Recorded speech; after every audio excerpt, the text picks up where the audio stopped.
أعوذ بالله من الشيطان الرجيم بسم الله الرحمن الرحيم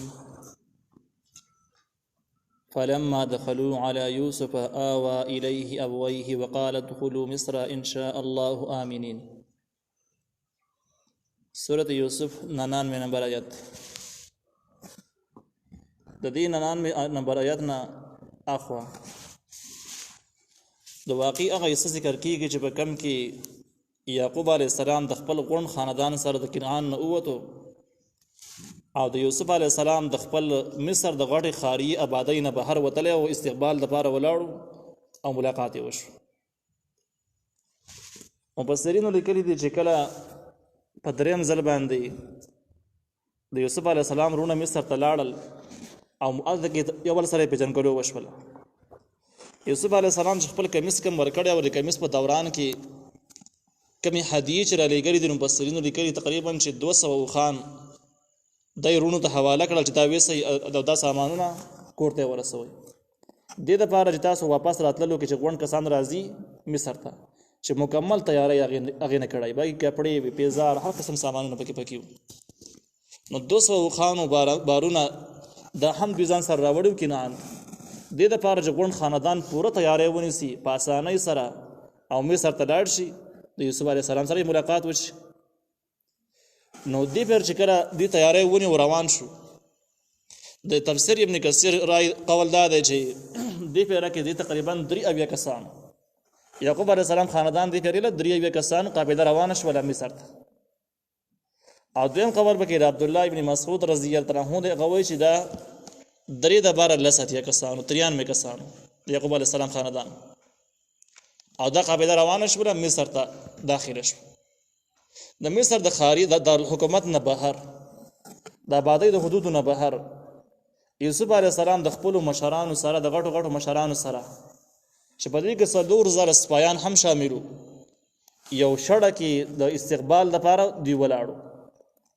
دا 4,000 سپایان چې کوم دي دا یعقوب علیه السلام استقبالیې ته ولاړو سره سلامۍ دپاره او د باقي کسان احترام ته ولاړو. دغه ځګن کې دوی یو ځای جوړ کړی او د دې قافلې د دمې او د آرام دپاره او سهولت دپاره یو ځای جوړ کړی او چې هغې کې دوی دمه شي او ایسار شي. نو په دغه دمې په ځګن کې د آبادۍ نه بهر یوسف علیه السلام د دوی سره میلاو شو. نو دا هغه واقع ذکر کېږي چې کوم د ښاري او د آبادۍ نه بهر یوسف علیه السلام کوم ځای تیار کړی د استقبالي دپاره هغه ځګنې واقعه ده. نو فلما دخلو هر کله چې دوی داخل شو دا 83 کسان چې کوم دي 3 د باره 10 کسان دا داخل شو علی یوسف خوا د یوسف علیه السلام کم آرامګاه چې تیار کړی و د آبادۍ نه بهر هغه ځګن دوی داخل شو. آوا الیه ابویه ځان سره جدا کړو د یوسف علیه السلام خپل مور او پلار یې جدا کړو هغه ځان سره رونه بیل کړل مور او پلار یې بیل کړل. د څه دپاره د مور او پلار د احترام او د ادب دپاره هغوی ته خاص امتیازات ورکړل خاص خصوصي رعایت د هغوی وکړو.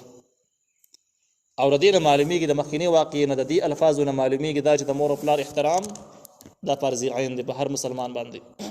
نو ځکه په دې عام محفل کې هم مور او پلار یې بیل کړل د عامو وروڼو سره یو ځای کېننول. دغلته کې د دمې او د آرام نه وروسته د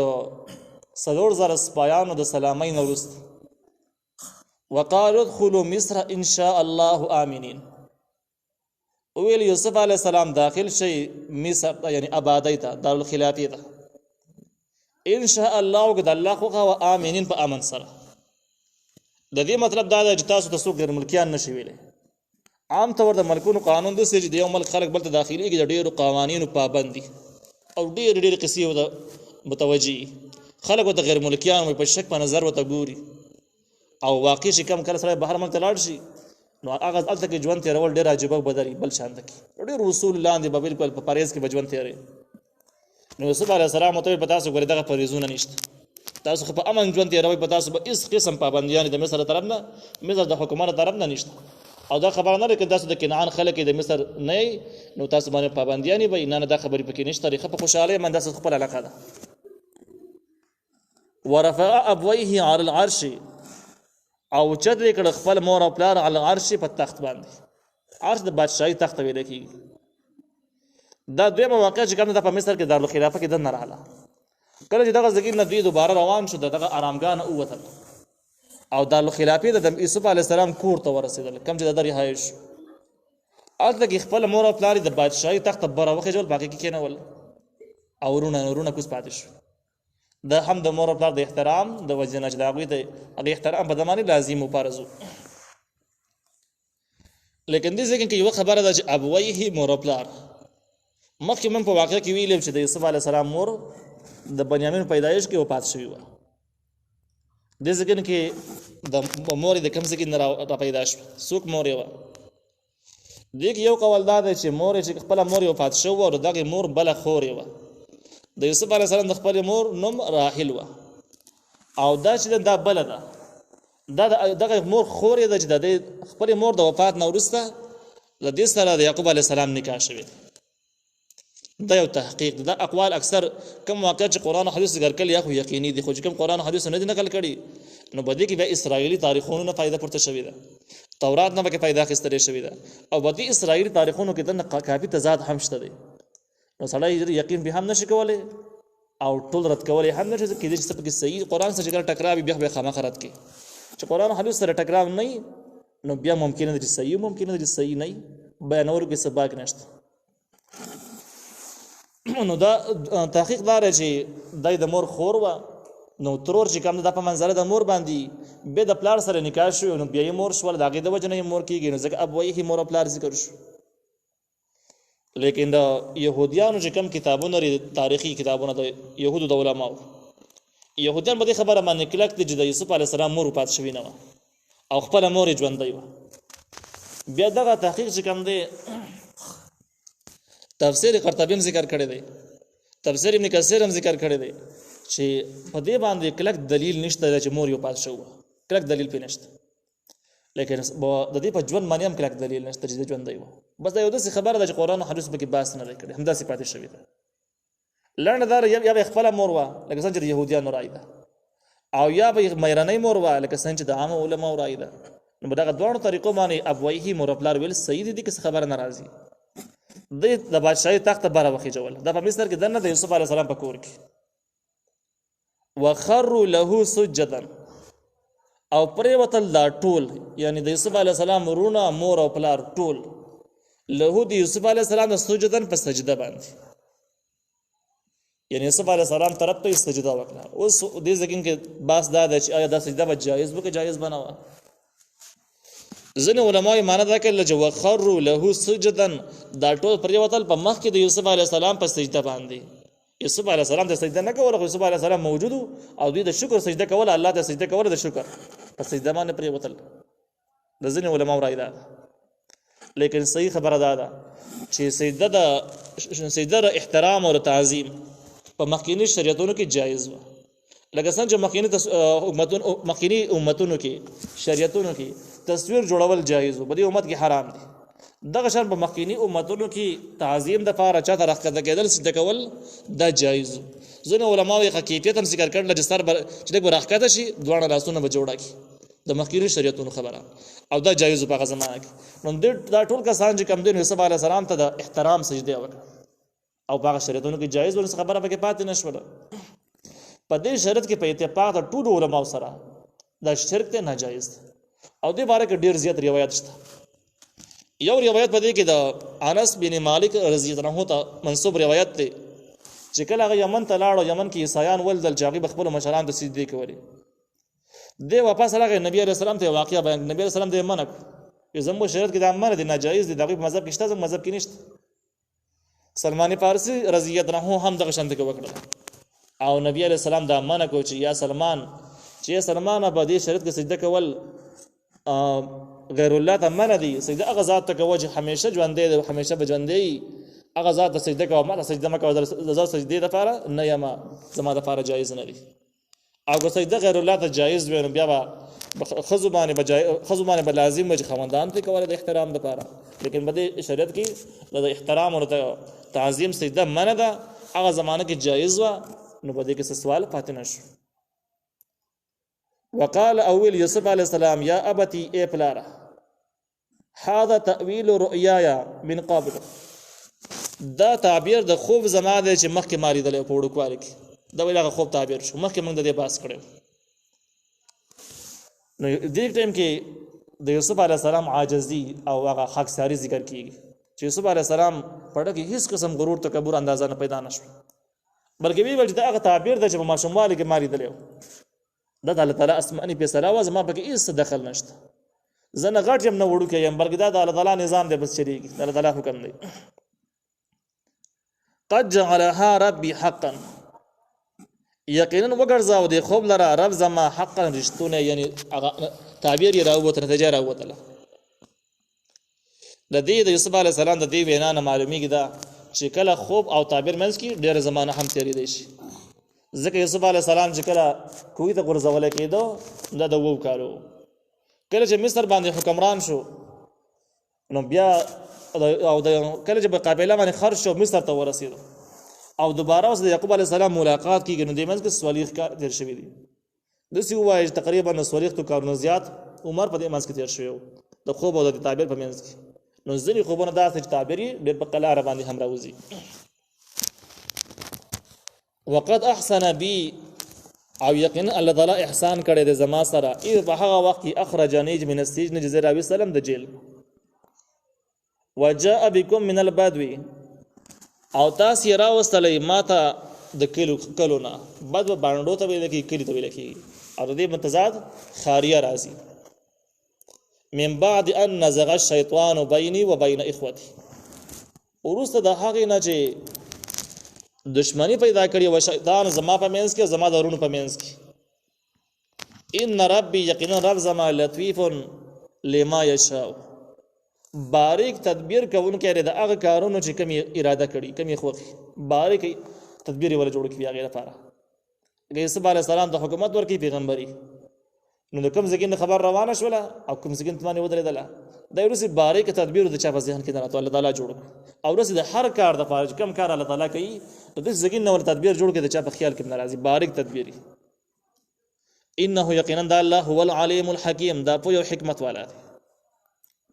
د یوسف علیه السلام د دې وینا په باره کې علماو لیکلي دي چې د یوسف علیه السلام پیغمبري اخلاق ته معلومیږي. هغه په دې انداز باندې چې ګوره دې ټایم کې د سهولت د راحت ټایم شو، خوشحالۍ ټایم دی، ټول خلک د بادشاهي محل کې دننه راجمع شوي دي او ډېر کلونه بعد یې ملاقات شوی دی او د ډېرو قاتونو او سختونو وروسته سختو سهولتونو سره مخامخ شوي دي. وایي عام خلک چې کله داسې د سختو حالاتو نه تېر شي او اساني پرې راشي نو بس ازړې قصې وایي رابرسېره کړي، دا ګیرې شکوې رابرسېره کړي، او کم چې ښه حالات دغه کم بیانوي او کم چې سخت حالات دغه ډېر بیانوي، هغې له ډېرو زور ورکوي. قرآن داسې خلکو باره کې لکه نور ټکی ذکر کړی دی چې انسان د خپل رب ناشکره دی، چې ښه حالت پرې رالو نو حالت نه بیانوي یا یې ډېر کم بیانوي، او چې بد حالت پرې رالو نو هغې نه ډلغلی کېږي، نو په مخ یې بیانوي خلکو ته، دا ناشکره دی. اوس یوسف علیه السلام باندې ډېر بد حالات تېر شوي دي. د یوسف علیه السلام ژوند تاسو راواخلئ نو د ده غونډې سختۍ او مشکلات په 3 حصو کې تقسیم دي. یو حصه مشکلات هغه دی چې کم د وروڼو طرف نه رالو او دی د کم ځګین نه کم ځګین ته ورساو. د مشکلات دویم باب د جیل نه شروع کېږي چې دی جیل ته لاړو او په جیل کې 10 کاله چې کم داستان تېر شو. هغه جیل ځانه مشکل څیز دی، سخت څیز دی. د هغې بحث مخکې من کړی دی چې کله یوسف علیه السلام وتو د جیل نه په دروازه باندې کمې کمې خبرې ولیکلې، هغه خبرو نه معلومېږي دا چې جیل څومره سخي څومره ګرانې. او د هغې نه وروسته چې کوم دی دی بیا حکومت ته راورسېدو، نو اوس دې ځای کې چې کوم دی د رونو ظلمونه، د جیل حالات او وروستنۍ قصې چې کومې دي دغه ټولې یوسف علیه السلام څنګه ذکر کړلې، نو هغه سختۍ دې پرېښودلې. کله سختي ختمېدله نو هغه کومه چې راته را روانه وه هغه راته ذکر کړله، او دغه د شکرې په الفاظو کې ذکر چې الله تعالی ما سره ګډ احسان کړی. بیا به دې منځ کې داسې هم وکړله د کوی حالات ذکر نه کړه، کوی کې چې کوم ژوند تېر کړلی هغه ذکر نه کړه، ځکه هغه رونه اچولی او د هغې ذکر یې ونه کړه چې بس رونه مې هسې پښیمانه شوي دي، په خپل کار باندې پښیمانه دي، معاف کړي مې دي، او ورته مې ویل چې تاسو ملامتو هم نو بس څه چې وتېر شو. نو که اوس دا د کوی قصه پکې بیا راخلمه نو دا رونه مې ډېر سرکتې به شي او بس وبه شرمېږي چې یاره بس دا کارونه من کړي دي او یعقوب علیه السلام موجود دی، اوس دا قصه پکې بیا را برسېره شوله. نو د رونو د خاطر نه دا د کوی والا قصې دې کړله، دی پکې ذکر نه کړله چې الله تعالی زه د کوی نه راوستم دی پکې پکارو چې ویلې نه ویلې د جیل نه خبره شروع کړه او د جیل حالات یې ذکر نه کړو بلکې وایي هغه وخت الله تعالی په ما احسان کړل چې د جیل نه راوستل معلومیږي دا جزئیات باقي حالات ذکر کې خو بد حالات چې د باندې کم تیر شوي دي خلکو ته نه بیانې بس دا د الله تعالی منځ کې معامله و تیر شوله خلکو ته به قصې نه کوي نو یوسف علیه السلام هغه ټکي ته راغلی چې کم د احسان او د شکرې الفاظ دي هغه سره راغلی کم چې سخت اړخ دی سخت اړخ په ځای باندې پریدي نو یوسف علیه السلام وایي چې وقد احسن بي اذ اخرجني من السجن یقینا الله تعالی زما سره احسان وکړ په هغه وخت چې زه د جیل نه راوستلم جیل کې څه تیر شو دا ذکر ونه شو او لنډه قصه شوله او یعقوب علیه السلام ته د خبره واضح شوله چې یوسف علیه السلام جیل کې هم کافي زمانه تیر کړی ده وجاء بكم من البدو او رای وستل تاسو ماته من البدو د کلونه د باندونه معلومه کې دا چې د کنعان علاقه د غریز علاقه باندې علاقه وکلی والا علاقه ودا خاریه نه من بعد ان نزغ الشیطان بيني وبين اخوتي ورسته د هغه نه چې دشمنی پیدا کړی و شیطان زما په منځ کې او زما درونو په منځ کې د شیطانونو ظلمونو او زیاتی منسوب کړو شیطان ته چې زمارونه د خراب خلک نو صحیح خلک خو بس شیطان خطا کړو دوکې کړو د کارونه په وکړو نو زمارونه د سکار نه نو بیا هم د هغه چې کوم ځکه د هغه ذکر راغی نه بیا هم په ناشنا مناسب الفاظ باندې شي د دې جرم نسبت رونو ته ونه کو شیطان ته وکړو ان ربي یقینا رب زما لطیف باریک تدبیر کون کې دی لما یشاء د هغه کارونو چې وی غواړي نو دې ځکه کې اشاره دی خبره ده شو چې هغه کارونه کوي کیږي چې کم الله کوي هغه نه کیږي چې کم الله نه کوي نو ډیری پیری به یو کار به مشکل معلومیږي ګران به معلومیږي لیکن الله ته منظوري د یو ناشنا زګین نه به ترتیب دغه لپاره برابر شي او یو کار چې نه کیږي نو کار به آسان معلومیږي خو یو زګین نه به مشکل لا ولاړ شي لہذا په ټولو کارونو کې د الله تعالی په قدرتونو او د الله تعالی په صفاتو نظر پکار دی په خپل مهنت کوشش فکر باندې بروسه نه ده پکار دا سيزونه ناکام دي انه هو العليم الحكيم یقینا د الله پویا او حکمت والا دی په ټولو کارونو پویږي مو او کم کارونه چې کوي د حکمت نه ډکی حکمت څه شته ویل کېږي د بل چا خیر خوایي لټول او د بل چا فائدہ لټول دا حکمت دی یو سړی باندې کارونه کوي چې پاینده کې هغه ته فائدہ را نه دا حکمت وکړو او چې اوس کس یو کار فائدہ تا ته ده نو دا غرض دی نو الله تعالی حکیم ذات دی الله تعالی غرضی ذات نه دی کوم څه چې کوي چې د مخلوق فائدې دي او د الله تعالی په کې هیڅ فائدہ نشته کوم خلک چې وایي چې په دې کار کې به د الله تعالی څخه غرض دا ټکی استعمالول غلط دي اگر چې د خلکو مطلب کې دی چې صحیح غلط بنئ لیکن د غرض ټکی استعمالول د الله تعالی په باره کې دا ټیک نه دی ځکه د الله تعالی په هیڅ کار کې غرض نشته الله تعالی د مخلوق هیڅ شي د محتاج نه دی نو غرض دې کوم ځای کې نه را پیدا شي